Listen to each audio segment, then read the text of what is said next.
ঘরের মাঠে ভালো খেলার আত্মবিশ্বাস কাজে লাগিয়ে এবারও বিদেশের মাটিতে ভালো করবে বাংলাদেশ, এমনটাই জানিয়েছেন এই সিরিজে জাতীয় দলের বাইরে থাকা ক্রিকেটার নাসির হোসেন, সোহরাওয়ার্দী শুভ ও আলাউদ্দিন বাবু। তারা বলছেন নিউজিল্যান্ডের কন্ডিশনে ভালো করা কঠিন, তবে টাইগাররা ব্যাটিং, বোলিং ও ফিল্ডিং 3 বিভাগেই ভালো করলে স্বাগতিক কিউইদের হারানো কঠিন হবে না। আব্দুল আহাদের রিপোর্ট।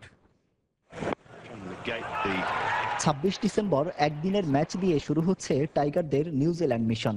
আগের ২৫ ম্যাচে ১৭ জয়ে নিউজিল্যান্ড এগিয়ে থাকলেও সবশেষ দুটি সিরিজে টাইগারদের কাছে ঘরের মাঠে বাজেভাবে হারে কিউইরা। কিন্তু এই সিরিজ নিজেদের মাঠে হলেও আগের স্মৃতির জন্য মানসিকভাবে পিছিয়ে থাকবে নিউজিল্যান্ড।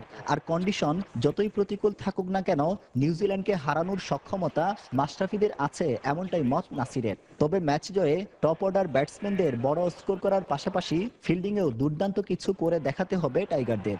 নিউজিল্যান্ডের সাথে খেলা অবশ্যই আমরা ওদেরকে বিট করার মতো আমাদের অ্যাবিলিটি আছে, আর সবচেয়ে কথা হচ্ছে যে ম্যাচ জেতার জন্য আমাদের টপ অর্ডার থেকে একটা বড় স্কোর করতে হবে, আর হচ্ছে পার্টনারশিপ করতে হবে, আর সাথে হচ্ছে যে এসব টিমের সাথে মানে ম্যাচ জিততে হলে যেগুলো 50-50 চান্স থাকে, ক্যাচ বলেন, রান আউট বলেন, সো এগুলা 100% নিতে হবে।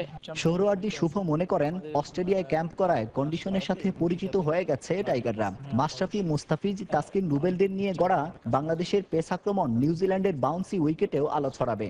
অস্ট্রেলিয়াকে একটা কন্ডিশন ক্যাম্প করছে ওনারা, সো ডেফিনেটলি এটাও তাদেরকে একটা কনফিডেন্স বুস্ট আপ করবে আপনার এনভায়রনমেন্টের সাথে অ্যাডজাস্টমেন্টের ব্যাপারে।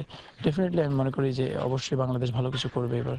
4 ছক্কার বিপিএল শেষে মনোবল চাঙ্গা করে দেশ ছেড়েছে বাংলাদেশ। দারুণ ফর্মে আছেন তামিম, রিয়াদ, সাকিব আর স্বরূপে ফিরেছেন মুশফিক। এজন্য দীর্ঘদিন পর বিদেশের মাঠে খেলতে গেলেও সমস্যা হবে না। বাংলাদেশ এখন অ্যাকচুয়ালি আগের মতো অবস্থা নাই যে আমরা কোন মাঠে খেলতেছি, কোন কন্ডিশনে খেলতেছি ভ্যারি করার মতো, কারণ রিসেন্টলি অনেক বড় একটা টুর্নামেন্ট দেশের মাটিতে শেষ হলো বিপিএল এর পরে, যেহেতু জানা গেছে সবার মনোবল থাকবে অন্যরকম। ঘরের মাঠে স্পিনে নিউজিল্যান্ডকে কাবু করলেও নিউজিল্যান্ডের উইকেট থাকবে বাউন্সি। আব্দুল আহাদ, সময় সংবাদ, সিডনি।